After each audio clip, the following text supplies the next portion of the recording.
All right, everyone. So I played Indiana Jones and the Great Circle for the first time over the last few weeks. Now, one of the things I loved about this, because obviously there's a new DLC coming out and we will be playing that on this channel as well, is that, this gave me an excuse to go back and play a game that I wanted to play when it first came out, was too busy and never could bring myself to play it. But because of the new DLC, I said, you know what? Let me go play that game. So this video is just going to be me giving my thoughts on this game a year or so after its release. For starters, this game hit exactly what it needed to. We talk a lot on this channel about different games, and, some games really are true to themselves and know what they're trying to be, and others are trying to be something for everyone and usually end up coming short. This was a game that hit exactly what it needed to. This was an Indiana Jones game, from the set pieces to how Indiana Jones acted to the story. This is everything you would want.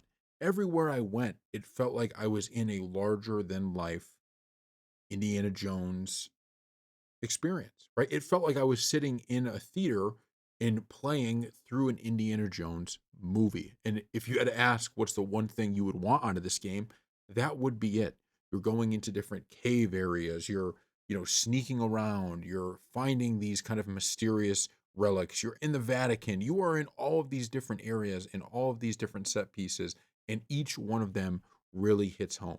Right? That was the key was I was wondering when I played this game, would I feel connected to the areas? Because, that's kind of what you need, right? You need to feel like I'm in an Egyptian tomb, right? I'm in one of those, I'm underneath the Sphinx, right? The big Sphinx. It's like all of those things, do they deliver? And in this game, the answer is just simple yes. I thought the story was good. I thought so many parts of this played well. Now, that doesn't mean that it was a perfect game, right? Okay, this isn't necessarily a 10 out of 10. It also isn't a game for everybody, right? This is not going to be a game where everybody that plays it loves it. With that being said, everybody who plays this game, or all the people that play this game who are looking for this type of Indiana Jones experience, are not going to be let down playing through it. It's not going to be something where you go, yeah, that was cool, but it wasn't really what I wanted out of an Indiana Jones game.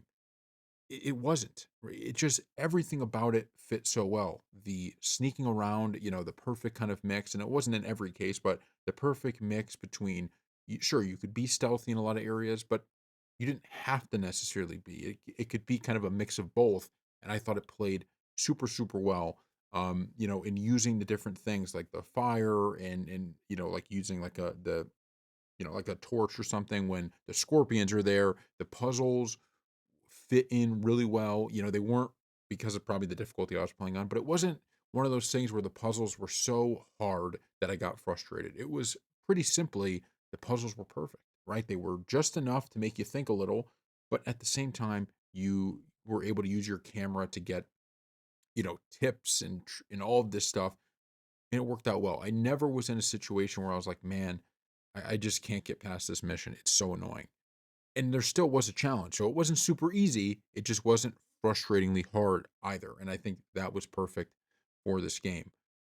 I will say, after playing it and beating it, it makes me kind of think that the DLC version of this game, and I don't know how many more DLCs we're going to get, are going to be an even better experience than this one in itself. Because I really think this game sets itself up more towards short, like 3, 4 hour experiences than even the long one that we saw here. Like the moments when you were in the Vatican and you were, sneaking around and doing all this stuff, it just felt like each one of those sections, and then you go to Egypt and you keep going down the list, like each one of those sections felt like almost like its own game in a way. I understand the story is still sticking, all the way through, but it just felt like each set piece was a different game, right? It was just like, oh, cool, a different moment. And so the ability for this game to do that and to tell a story in, the DLC, if it's 3, 4 hours, whatever it ends up being, I have no clue.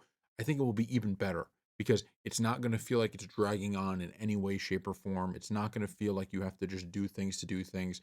It's going to feel like just another Indiana Jones experience, which is exactly what we want, right? That's exactly what we want from this. So I, I just cannot wait to play this DLC. I think this DLC is going to rock. And I think this game is even better in a DLC form. And if I had to give any advice to the developers of this game, I would say very simply, you may go on to make a big sequel, and that's fine. But you really have a formula here that could be used in so many different areas.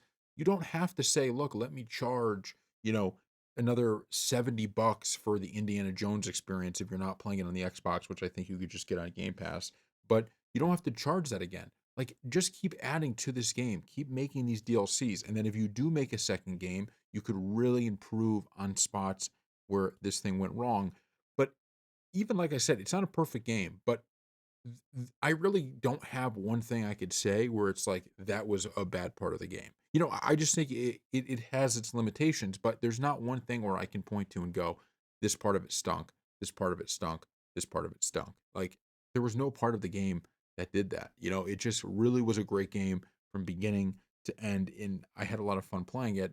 And I will say this, this DLC, if this hits, I just hope we continue to get those short stories because I think this game and the way it plays is perfect for it. It's not to say this game dragged on and was too long.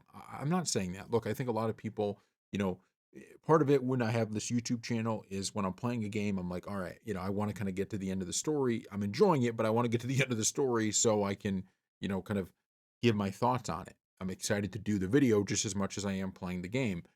But I think maybe for your average gamer, they don't maybe view it as dragging on because they're like, look, I'll take weeks to play this game. I don't care, right? I just want more and more and more. But for me, like having those quick hitters, like just playing through that first part where you're in the Vatican, just playing through the part where you're in Egypt, like those felt awesome. And there was so much to do, even in those little areas, that you could build those out and have each one of those. I'm not saying you reuse those things, but whatever, find a new place to go and drop indie into that. And I think you could really make this game, have a ton of content. And so people that come to play this game, 5, 6 years down the line, they would go, oh my God, there's so much here. So thank you all for watching, and we'll see you next time.